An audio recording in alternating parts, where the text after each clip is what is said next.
दोस्तों, हर साल दुनिया भर में हजारों साइंटिफिक रिसर्च पेपर्स पब्लिश करे जाते हैं, जिसमें साइकोलॉजिकल रिसर्च का भी बहुत बड़ा हिस्सा होता है। पर देखा जाए तो उन साइकोलॉजिकल रिसर्च और स्टडीज को रीड करना एक नॉर्मल इंसान के लिए जितना मुश्किल होता है, उन बातों को रियल लाइफ में अप्लाई करना उतना ही आसान भी है। इसीलिए आज की वीडियो में हम आपके साथ 12 ऐसे साइकोलॉजिकल फैक्ट्स को शेयर करेंगे जिन्हें जानने के बाद आप पहले जैसे सेम नहीं रहोगे। Number 1, music changes perception. हम सभी ये जानते हैं कि म्यूजिक हमारे मूड को चेंज करने का पावर रखता है। एक हाईली एनर्जेटिक सॉन्ग सुनकर आप मोटिवेटेड फील करोगे और वही एक सैड सॉन्ग आपको सैड और डिप्रेस्ड फील करा सकता है। आप किस टाइप का म्यूजिक सुनना पसंद करते हो, ये एक्चुअली में अफेक्ट करता है कि आप इस दुनिया को किस नजर से देखते हो। 2011 के एक स्टडी में लोगों को एक टास्क दिया गया जहां उन्हें डिफरेंट म्यूजिक सुनते हुए एक पेपर पर हैप्पी और सैड फेसेस को टिक करना था। रिजल्ट ये देखा गया कि सैड म्यूजिक सुनते हुए ज्यादातर लोग सैड फेसेस को टिक कर रहे थे, वहीं हैप्पी म्यूजिक सुनते टाइम लोग हैप्पी फेसेस को चूज कर रहे थे, जिसे परसेप्चुअल एक्सपेक्टेशन का नाम दिया गया। जब आप अपने कानों से कुछ सुनते हो तो आपका ब्रेन आपकी आंखों से सिमिलर चीजें देखने लगता है। इसीलिए एनर्जेटिक म्यूजिक वर्कआउट करते टाइम बहुत हेल्प करता है और सॉफ्ट म्यूजिक आपको फोकस करने में हेल्प करता है। Dunning Kruger effect. 1999 में दो सोशल साइकोलॉजिस्ट ने यह डिस्कवर करा कि इंटेलिजेंट लोग हमेशा अपने आप को एक बिलो एवरेज पर्सन की तरह ट्रीट करते हैं। वो कभी भी खुद को बाकियों से ज्यादा स्मार्ट नहीं मानते। वहीं दूसरी तरफ एवरेज आईक्यू वाले लोग इसका बिल्कुल ऑपोजिट करते हैं। उन्हें हमेशा ये लगता है कि वो बाकियों से ज्यादा बेटर है। इसीलिए अगर आप ऐसे लोगों से मिलो जो हर बात में खुद को सुपीरियर शो करते हैं, जो ये दिखाते हैं कि वो कितने ज्यादा स्मार्ट हैं, तो समझ जाओ कि ये बस एक डनिंग-क्रूगर इफेक्ट का असर है। वो असल में इतने इंटेलिजेंट नहीं है जितना वो दिखा रहे हैं, क्योंकि एक हाईली इंटेलिजेंट पर्सन कभी भी अपनी नॉलेज से सेटिस्फाइड नहीं होता। वो हमेशा खुद की एबिलिटी पर डाउट करता है क्योंकि उन्हें लगता है कि वो और बेहतर हो सकता है। फॉर एग्जाम्पल, आपने अक्सर ये तो देखा ही होगा, जो दोस्त ये कहता है कि उसने एग्जाम के लिए कुछ नहीं पढ़ा, वो बिल्कुल प्रिपेयर होकर नहीं आया था। मोस्टली केसेस में उसी फ्रेंड के अच्छे मार्क्स आते हैं, जबकि उसने बोला था कि मेरा एग्जाम अच्छा नहीं गया, मैं और अच्छा कर सकता था। क्योंकि मानो या ना मानो, वो सच में थोड़ा ज्यादा इंटेलिजेंट पर्सन है। Singing reduces anxiety. इमेजिन करिए आप अपनी कार ड्राइव करते हुए अपने काम पर जा रहे हैं, जहां आपको एक इंपॉर्टेंट प्रेजेंटेशन डिलीवर करनी है। सो नेचुरली आप नर्वस और एंग्शियस फील करोगे। तो ऐसे मोमेंट में आप अपने आप को काम कैसे रखोगे?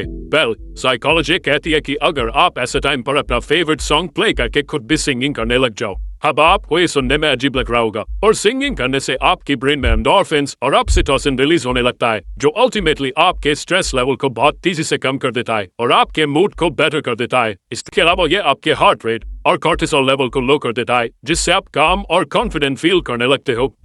Power of silence. अगर आप चाहते हैं कि कॉन्वर्सेशंस आगे बढ़ती रहें पर आपको समझ नहीं आ रहा कि क्या बात करें, तो उसका सबसे सिंपल तरीका है अपने पार्टनर से कोई भी एक क्वेश्चन पूछ लो और जब वो आंसर दे दे, उसके बाद भी आई कांटेक्ट मेंटेन रखो और आपका पार्टनर साइलेंस को अवॉइड करने के लिए कुछ न कुछ बात करने लगेगा। स्टडीज में देखा गया है, जब कोई पर्सन आपके सामने ओपन होने में स्ट्रगल करता है या अपनी फीलिंग्स को हाइड करता है, इस टाइम पर इंफॉर्मेशन निकलवाने के लिए बस एक क्वेश्चन पूछो और कुछ देर साइलेंट हो जाओ, क्योंकि किसी भी कॉन्वर्सेशन के बीच साइलेंस अच्छा नहीं लगता, जिसे अवॉइड करने के लिए वो इंफॉर्मेशन शेयर करने लगता है या आपसे क्रॉस क्वेश्चन पूछने लगता है, जो अल्टीमेटली कॉन्वर्सेशन को मेंटेन रखता है। Playing dumb. अगर आप किसी के सामने अपना गुड इंप्रेशन बनाना चाहते हो, तो किसी ऐसे टॉपिक के बारे में बात करो जो उन्हें बहुत पसंद है और उसके बारे में उनसे सीखो। फॉर एग्जाम्पल, आप किसी से मिले जिसे कार्स में बहुत इंटरेस्ट है। अब हो सकता है कि आपको भी कार्स के बारे में बहुत नॉलेज हो, पर उनके सामने ऐसे प्रिटेंड करो जैसे आपको उनसे कम नॉलेज है और उनसे क्वेश्चंस पूछो, जो सामने वाले पर्सन को कॉन्फिडेंट और स्मार्ट फील कराएगा और वो आपसे बात करने में और इंटरेस्ट शो करेंगे, क्योंकि वो जिस बारे में बात करना चाहते हैं आप उसमें अपना इंटरेस्ट शो करते हो, जो आपको एक लाइकेबल पर्सन बनाता है। और वैसे भी दलाई लामा का कहना है कि जब आप बात करते हैं तो आप केवल वही दोहरा रहे होते हैं जो आप पहले से जानते हैं, लेकिन अगर आप सुनते हैं तो आप कुछ नया सीख सकते हैं। The snake man.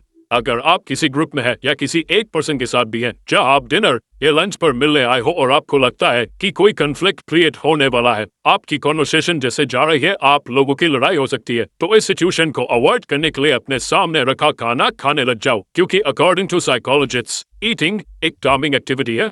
जब लोग कुछ खा रहे होते हैं तो बाकी लोग उस एनवायरनमेंट में कंफर्टेबल फील करते हैं। तो जब भी आपको लगे कि कोई बहुत ही अग्रेसिव हो रहा है या आप लोगों की बहस होने वाली है, तो उस पर्सन के पास जाके बैठ जाओ और उन्हें कुछ खाने को ऑफर करो। ऐसे टाइम पर एक सिंपल चॉकलेट भी आपकी रिलेशनशिप को बहुत हेल्प कर सकती है। Forming a habit. आपने कभी सोचा है कि एक हैबिट को फॉर्म करने में कितना टाइम लगता है? पहले ये माना जाता था कि किसी भी हैबिट को फॉर्म या ब्रेक करने में सिर्फ 21 डेज का टाइम लगता है, पर एक न्यू साइकोलॉजिकल रिसर्च के अकॉर्डिंग किसी भी हैबिट को बिल्ड करने के लिए अराउंड 66 डेज लगते हैं। इसीलिए जो लोग ये सोचकर कोई भी न्यू हैबिट बिल्ड करना स्टार्ट करते हैं कि 21 डेज के बाद उन्हें आदत पड़ जाएगी, और जब वो 22nd डे पर फेल हो जाता है तो उन्हें बहुत डिसअपॉइंटमेंट होती है और वो क्विट कर देते हैं। रिसर्च के अकॉर्डिंग अगर आप 66 डेज को 3 फेजेस में बांट दें, जहाँ शुरू के 22 दिन आपको बहुत अनकंफर्टेबल फील होंगे, नेक्स्ट 22 दिन आपसे बिल्कुल हैंडल नहीं होंगे, आप ऑलमोस्ट क्विट कर देंगे, और लास्ट 22 डेज के बाद आप एक मोमेंटम बिल्ड कर लेंगे, जिसके बाद वो हैबिट आपके माइंड और बॉडी से कनेक्ट हो जाएगी, आपकी रूटीन में आ जाएगी और आप सक्सेसफुली हैबिट बिल्ड कर लेंगे।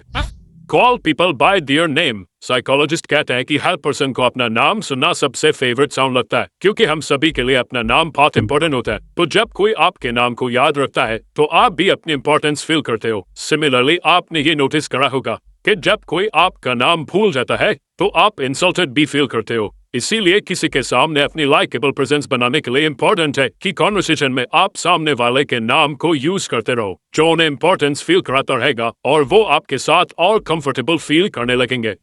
मल्टीटास्किंग। क्या आपको लगता है कि आप मल्टीटास्किंग कर सकते हो? वेल, न्यूरोसाइंस के अकॉर्डिंग हमारा ब्रेन एक टाइम पर सिर्फ एक ही चीज पर फोकस कर सकता है। कई बार जब आप दो काम एक साथ कर रहे होते हो तो आपको ऐसा लगता होगा कि आप मल्टीटास्किंग कर रहे हो, पर रियल में आपका ब्रेन बहुत ही तेजी से उन दोनों कामों के बीच अपना फोकस शिफ्ट कर रहा होता है। हम चलते चलते एक दूसरे से बात करते हैं क्योंकि ये बिहेवियर्स ऑटोमेटिक और ऑटो पायलट मोड से होते हैं। वही ऐसे टास्क जिनमें बहुत फोकस करने की नीड होती है वह वो साइमल्टेनियसली काम नहीं कर सकता। फॉर एग्जाम्पल, बुक रीड करते हुए टीवी देखना। अभी आपको लगेगा कि आप दोनों काम एक साथ कर रहे हो, पर रियल में एक टाइम पर आपका फोकस या तो रीडिंग करने पर है या टीवी देखने पर। Provide a choice. अगर आप चाहते हैं कि सामने वाला पर्सन एक डिसीजन ले जो आपके फेवर में हो, तो सिंपली उन्हें ऑप्शंस दो जो आपके डिसीजंस के फेवर में हो। फॉर एग्जाम्पल, अगर कोई अपने बच्चे को पढ़ाई करने के लिए बोलना चाहता है तो सिंपली उसे ये बोलने के बजाय कि जाओ पढ़ो, उन्हें चॉइस दो कि चलो पढ़ाई का टाइम हो गया, पहले इंग्लिश पढ़ोगे या मैथ्स। तो जब वो कोई भी चॉइस लेंगे तो उन्हें लगेगा कि वो खुद ये डिसीजन ले रहा है, वो अपने कंट्रोल में है। अब ये ट्रिक आप किसी के भी साथ यूज कर सकते हो। जैसे आपने नोटिस करा होगा कि हर रेस्टोरेंट में वेटर्स इस ट्रिक का यूज करते हैं। वो आपको वो सारे ऑप्शंस देते हैं जो वो चाहते हैं कि आप ऑर्डर करो, और आप इनडायरेक्टली वही करते हो, पर आपको ऐसा लगता है कि वो डिसीजन आपने लिया, लेकिन रियलिटी में वो डिसीजन आपके वेटर ने पहले ही ले लिया था। यानी कि वो ट्राई करते हैं कि आप कुछ चुनिंदा चीजों में से ही कुछ एक चीज ऑर्डर कर दे जिसे रेडी करने में रेस्टोरेंट को ज्यादा टाइम ना लगे। The power of sunlight. दोस्तों, आपने भी नोटिस करा होगा कि पूरा दिन अपने घर या ऑफिस में बिताने के बाद जब आप बाहर निकलते हैं तो इंस्टेंटली आपका मूड बेटर हो जाता है, क्योंकि सनलाइट के बेनिफिट सिर्फ मेडिकल फील्ड्स में नहीं है जो सिर्फ आपकी बोन्स के लिए बेटर है, बल्कि कई रिसर्च में देखा गया है कि सनलाइट कई मूड डिसऑर्डर्स जैसे डिप्रेशन को भी प्रिवेंट करता है। सनलाइट से मिलने वाला विटामिन डी मूड स्टेबलाइजर की तरह एक्ट करता है और हमारे ब्रेन में प्लेजरेबल हार्मोन्स को रिलीज करता है। और ये देखा गया है कि जिन कंट्रीज में सनलाइट की रीच कम होती है वहाँ के लोगों में डिप्रेशन के ज्यादा सिम्टम्स देखे जाते हैं। तो आपको बस दिन में 10 मिनट डायरेक्ट सनलाइट लेनी है जो लिटरली आपकी लाइफ को चेंज कर देगा, और ये मॉर्निंग सनलाइट होगी तो और भी अच्छा। Mirror body language. अगर आप किसी से बात करते टाइम उनकी बॉडी लैंग्वेज या उनके कुछ बिहेवियर्स को कॉपी करने लग जाओ तो वो आपके साथ इंस्टेंट ट्रस्ट फॉर्म कर लेंगे। वो जैसे बात करते हैं, जैसे मूव करते हैं, अगर आप भी उनके कुछ एक्सप्रेशंस को मिरर करने लगो तो वो आपको और पसंद करने लगेंगे, क्योंकि वो आपसे और भी ज्यादा कंपैटिबल फील करेंगे। साइकोलॉजिस्ट इसे कैमेलियन इफेक्ट कहते हैं। फॉर एग्जाम्पल, किसी से बात करते टाइम ये नोटिस करो कि वो कौन से वर्ड सबसे ज्यादा यूज करते हैं, और आप भी बात करते टाइम उन वर्ड्स का यूज करने लग जाओ। इससे वो खुद को आपसे आइडेंटिफाइड कर पाएंगे, उन्हें लगेगा कि आप भी उन्हीं के जैसे हो, और वो आपकी कंपनी को एंजॉय करने लगेंगे। तो अगर आपको ये वीडियो अच्छी लगी तो वीडियो को लाइक और सब्सक्राइब बटन पर क्लिक करके इस चैनल को ग्रो करने में सपोर्ट करो, और बेल नोटिफिकेशन ऑन कर लीजिए ताकि आप आने वाली वीडियोस मिस न कर पाओ। Thank you for watching.